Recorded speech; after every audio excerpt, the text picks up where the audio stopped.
नमस्कार। डॉक्टर वंदना रस्तोगी, सह आचार्य संस्कृत, BND राजकीय कला महाविद्यालय चिमनपुरा द्वारा संस्कृत विषय के इस व्याख्यान में आप सबका स्वागत है।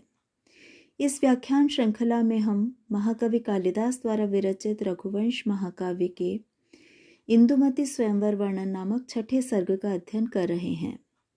स्वयंवर सभा में आए राजाओं का परिचय देते हुए द्वारपालिका सुनंदा अब रघुपुत्र अज का वर्णन प्रारंभ करती है और अज के वंशानुक्रम के विषय में इंदुमती को बताती है।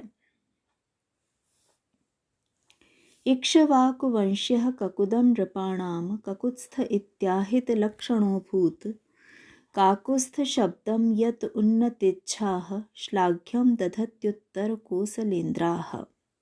अन्वय इस प्रकार है। इक्ष्वाकु वंश्यः नृपाणां ककुदम् आहित लक्षणः ककुत्स्थः इति राजा अभूत् यतः उन्नतेच्छाः उत्तर कोसलेन्द्राः श्लाघ्यं काकुत्स्थ शब्दं दधति। इस पद्य में सूर्यवंशी राजाओं के कुल में उत्पन्न रघुपुत्र अज के वंशानुक्रम का वर्णन करते हुए सुनंदा द्वारा उनके ककुत्स्थ नामक पूर्वज की महानता का गुणगान किया जा रहा है कि प्राचीन काल में इक्ष्वाकु वंश में उत्पन्न राजाओं में श्रेष्ठ विख्यात गुणशाली जिनके गुण दूर दूर तक प्रसिद्ध थे, ऐसे ककुत्स्थ नामक राजा हुए, जिनके कारण उत्तर कोसल के सभी राजा, दिलीप इत्यादि सभी महत्वाकांक्षी राजा अपने आप को काकुत्स्थ कहते हैं। कालिदास की कृतियों के टीकाकार मल्लिनाथ ने अपनी संजीवनी टीका में इस पद्य की व्याख्या करते हुए एक पौराणिक आख्यान का उल्लेख किया है, जिसके अनुसार पूर्व काल में कभी साक्षात विष्णु के अंशावतार पुरंजय नामक कोई राजा इक्ष्वाकु वंश में उत्पन्न हुए थे, जिन्होंने देवता के साथ संधि करके देवासुर संग्राम में वृष रूपधारी बैल रूपधारी इंद्र के कंधे पर बैठकर संपूर्ण असुरों का विनाश किया था। उसी समय से इनको बैल के या वृष के ककुद पर बैठने के कारण ककुत्स्थ कहते हैं। ये भी वर्णन मिलता है कि वृष पर इंद्र रूपी वृष पर बैल पर सवार ये ककुत्स्थ राजा पुरंजय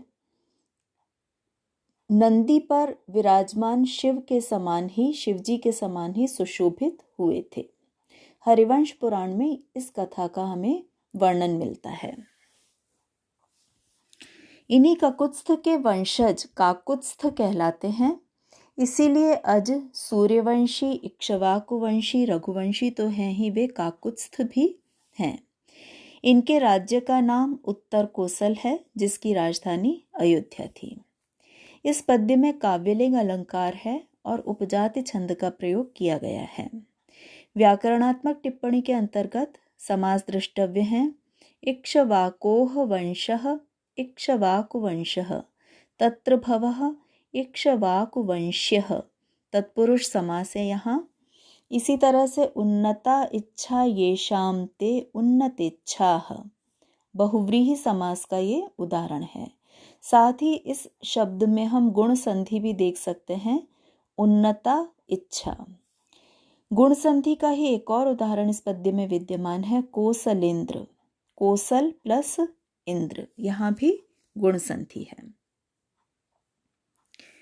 ककुत्स्थ की उपाधि से विभूषित पुरंजय नामक इन्हीं राजा की प्रशस्ति में, इनकी प्रशंसा में आगे सुनंदा कहती है, ऐरावत स्फालन विश्लथम यह संघट्टयन अंगदम अंगदेन उपेयुषः स्वामपि मूर्तिमग्र्याम अर्धासनम गोत्रभिदो अधितष्ठौ।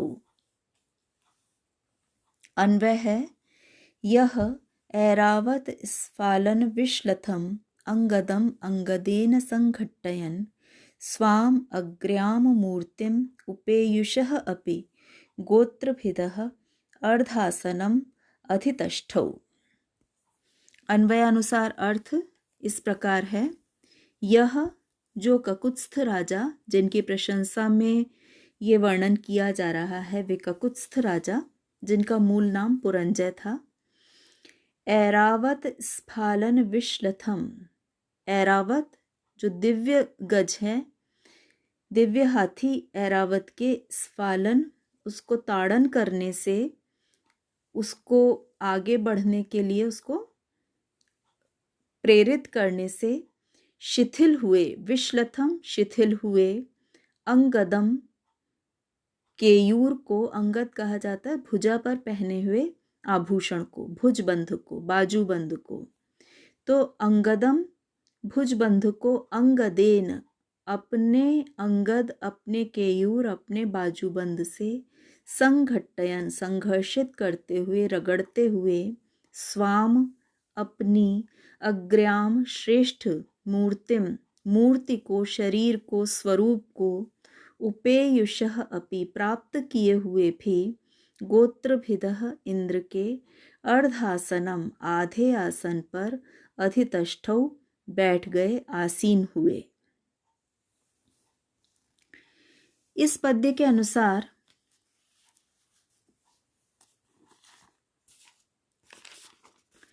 देवासुर संग्राम में वृषभ का महोक्ष का रूप धारण करने वाले देवराज इंद्र ने युद्ध समाप्त होने पर पुनः अपने श्रेष्ठ स्वरूप को प्राप्त कर लिया। तब इक्ष्वाकु वंशी राजा पुरंजय, जिन्होंने युद्ध में वृषभ रूपधारी इंद्र के कंधे पर बैठकर ककुत्स्थ के रूप में असुरों को परास्त किया था, देवताओं को विजयी बनाया था, वे राजा ककुत्स्थ दिव्य गजराज ऐरावत हाथी की पीठ ठोकने से ढीले पड़े हुए इंद्र की बाजूबंद को अपने भुजबंध से रगड़ते हुए इंद्र के आधे सिंहासन पर जा बैठे। अर्थात उन राजा ककुत्स्थ को देवराज इंद्र के साथ उनके दिव्य सिंहासन पर आसीन होने का गौरव प्राप्त हुआ था। यहाँ अलंकार जो माना गया है वो है व्यतिरेक अलंकार, क्योंकि यहाँ इंद्र से भी बढ़कर के पुरंजय या ककुत्स्थ की प्रशंसा की जा रही है। और छंद यहाँ पर उपजाति छंद का प्रयोग किया गया है। यहाँ जो गोत्रभिदः शब्द प्रयुक्त है, गोत्रान भिन्नति इति गोत्रभिद, तस्य गोत्रभिदः तत्पुरुष समास है यहाँ, और यह इंद्र का पर्यायवाची है। इससे अगले पद्य में सुनंदा अज के पितामह महायशस्वी दिलीप के विषय में इंदुमती को बताती है। जातः कुले तस्य किलोरुकीर्तिः कुलप्रदीपो नृपतिर्दिलीपः अतिष्ठित एकोनशतकृतत्वे शक्राभ्यसूया विनिवृत्तये यः। तस्य कुले उरुकीर्तिः कुलप्रदीपः नृपतिः दिलीपः जातः किल यह शक्र अभ्यसूया विनिवृत्तये एकोनशतकृतत्वे अतिष्ठत। अन्वय के अनुसार अर्थ इस प्रकार है। तस्य उन ककुत्स्थ के, कुले वंश में, उरु कीर्ति ही, उरु प्रथित है, प्रशस्त है, फैली हुई है कीर्ति जिनकी, ऐसे महायशस्वी कुलप्रदीपः कुल के दीपक, नृपतिः राजा, दिलीपः दिलीप जातः हुए। इक्ष्वाकु वंश में उत्पन्न उन ककुत्स्थ के वंश में महायशस्वी कुल के दीपक राजा दिलीप हुए। निश्चित रूप से, किल ये अव्यय का अर्थ है, निश्चित रूप से, यह जो शक्र अभ्यसूया, शक्र इंद्र को कहा जाता है, इंद्र की अभ्यसूया ईर्ष्या को विनिवृत्त ये दूर करने के लिए, उसका निवारण करने के लिए, एकोनशत, शत में 100 में एक ऊन अर्थात न्यून, 100 में एक कम अर्थात 99, कृतु अश्वमेध यज्ञ करके, अतिष्ठत रुक गए, ठहर गए। अभिप्राय ये है कि राजा ककुत्स के कुल में महायशस्वी कुल के दीपक दिलीप नामक जो प्रतापी राजा उत्पन्न हुए थे, उन्होंने अनेक अश्वमेध यज्ञ किए। उन्होंने 99 अश्वमेध यज्ञ के बाद में आगे अश्वमेध यज्ञ करना बंद कर दिया, जिससे इंद्र की ईर्ष्या भावना को वो दूर कर सके, इंद्र की ईर्ष्या उनके प्रति न हो। इसलिए उन्होंने 99 अश्वमेध यज्ञ करने के बाद ही आगे अश्वमेध यज्ञ करना रोक दिया था। दिलीप की यज्ञशीलता का यहाँ निरूपण किया जा रहा है। साथ ही अश्वमेध यज्ञ संपन्न करना किसी राजा के लिए अपने राज्य के विस्तार की दृष्टि से भी बहुत महत्वपूर्ण होता है। संसार में 100 अश्वमेध यज्ञ पूरे करने से ही इंद्र को शतक्रतु कहा जाता है, और इंद्र को हमेशा ये चिंता बनी रहती है कि कोई दूसरा व्यक्ति मेरे समान ये 100 यज्ञ करने वाला न हो जाए और इंद्र पद का अधिकारी न बने। इसी कारण दिलीप आदि राजाओं ने जब कभी भी 100 अश्वमेध यज्ञ पूरे करने का प्रयास किया, तब इंद्र बाधक बनकर उसे पूरा नहीं होने देते। इसीलिए दिलीप ने भी इंद्र की ईर्ष्या से बचते हुए 99 अश्व यज्ञों को ही पूर्ण किया। 100वें यज्ञ की उन्होंने उसका अनुष्ठान करने से वे रुक गए। इस प्रकार दिलीप यज्ञ विधान में इंद्र के समतुल्य हैं, ये यहाँ निरूपण किया जा रहा है। इस पद्य में अनुप्रास अलंकार का अत्यंत सुंदर प्रयोग हमें देखने को मिलता है। जातः कुले तस्य किलोर कूर्ति कुल, यहाँ क और ल वर्ण की बार बार आवृत्ति देखने को मिलती है। प्रदीपो नृपति दिलीपः, प वर्ण की आवृत्ति है। इस प्रकार यहाँ कालिदास के द्वारा अनुप्रास अलंकार का सुंदर प्रयोग किया गया है। उपजाति छंद यहाँ प्रयुक्त है।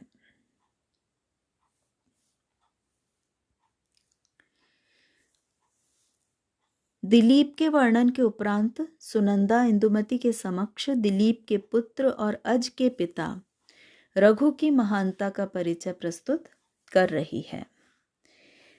पुत्रो रघुः तस्य पदम प्रशास्ति, महाकृतोर विश्वजितः प्रयोक्ता, चतुर्दिगावर्जित संभ्रतां यो मृतपात्र शेषाम अकरोत् विभूतिम्। विश्वजितः महाकृतोः प्रयोक्ता तस्य पुत्रः रघुः पदं प्रशास्ति, यः चतुर्दिक् आवर्जित संभृतां विभूतिं मृतपात्र शेषाम अकरोत्। अन्वयानुसार अर्थ देखते हैं।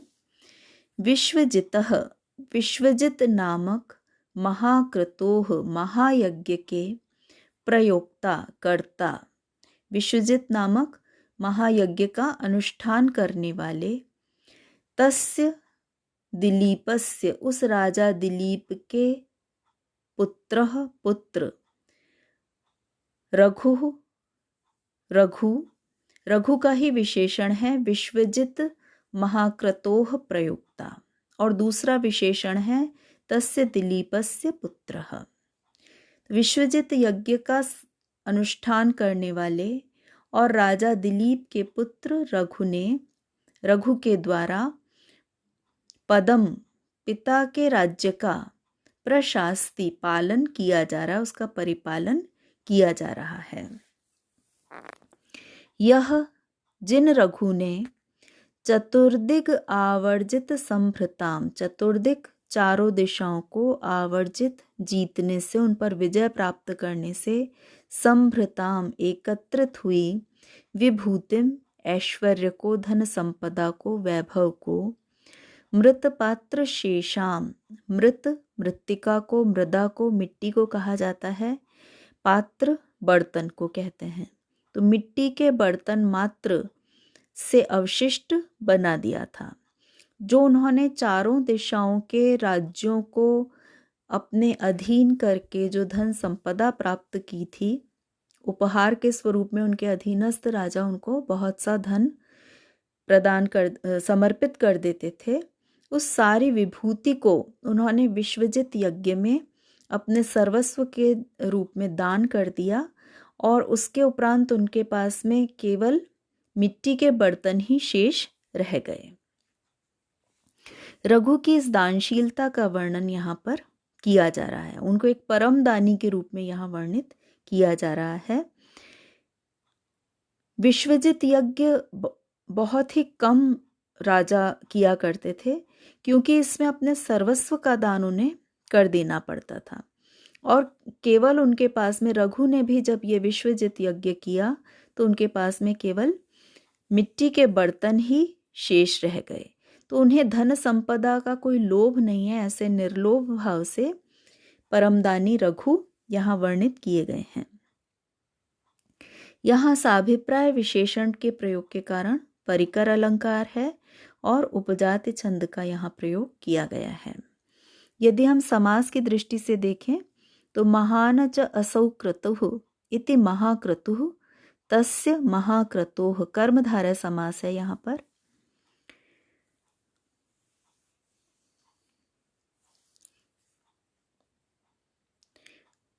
मृदः पात्रम एव शेषः यस्याह सा ताम मृतपात्र शेषाम, ये बहुव्रीहि समास का उदाहरण है।